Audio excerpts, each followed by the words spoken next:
मी परवा स्पष्ट सांगितलं, आता आमच्या एकनाथराव शिंदेजींनी देखील स्पष्ट सांगितलं, मुंबईचा महापौर महायुतीचाच होणार, मुंबईचा महापौर हिंदूच होणार आणि मुंबईचा महापौर मराठीच होणार.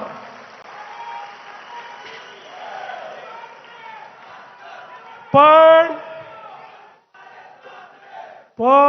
परवा वारिस पठाण बोलून गेले, मुंबई में बुरखे वाली मेयर बनेगी.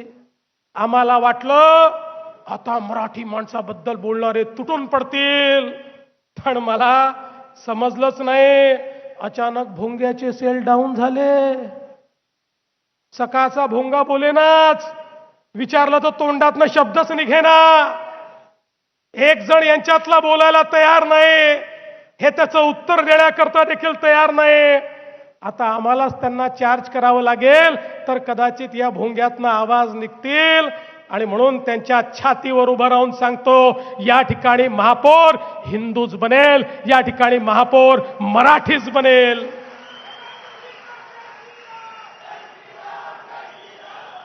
आमचं कुठल्या धर्माशी वैर नाहीये.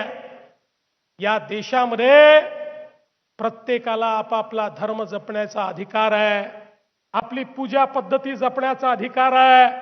आमचा या ठिकाणी जो विरोध आहे तो त्या ताकदीला आहे, जी ताकद या महाराष्ट्रामध्ये, या हिंदुस्थानच्या भूमीमध्ये वंदे मातरम म्हणायला नकार देते, त्यांच्या विरुद्ध आम्ही या ठिकाणी आहोत.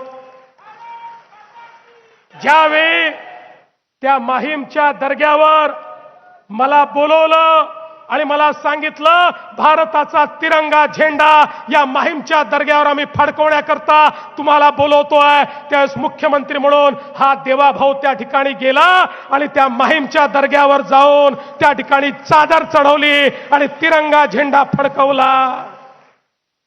या भारतामध्ये आमची कोणाशी दुश्मनी नाही आहे, पण ज्याची या भारताशी दुश्मनी आहे त्याला मात्र सोडणार नाही, ही देखील आमची या ठिकाणी मानसिकता आहे. आणि म्हणून बंधू भगिनींनो, एक लक्षात ठेवा, वंदे मातरमचा नारा, भारत माता की जयचा नारा तुम्हाला या सभेमध्ये तर ऐकायला मिळेल, पण तिकडच्या सभेमध्ये ऐकायला मिळणार नाही. कारण त्यांनी आता वंदे मातरमची साथ सोडलेली आहे. आता त्यांचा झेंडाही बदललाय, त्यांचा दंडाही बदललाय. आणि म्हणून या मुंबईच्या निवडणुकीत आम्हाला सुरक्षित मुंबई देखील तयार करायची आहे. या मुंबईमध्ये शिरलेले बांगलादेशी गेले 6-8 महिने सातत्याने मागे लागून अनेक बांगलादेशी आम्ही वापस पाठवले.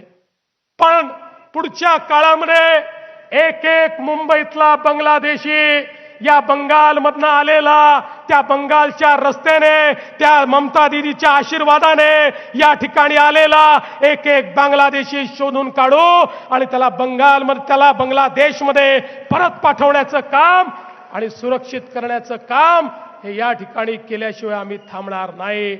एक सुरक्षित मुंबई आम्हाला तयार करायची आहे.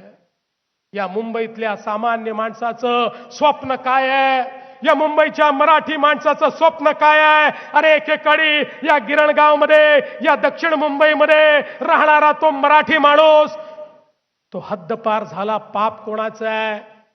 गिरणी कामगार हद्दपार झाला.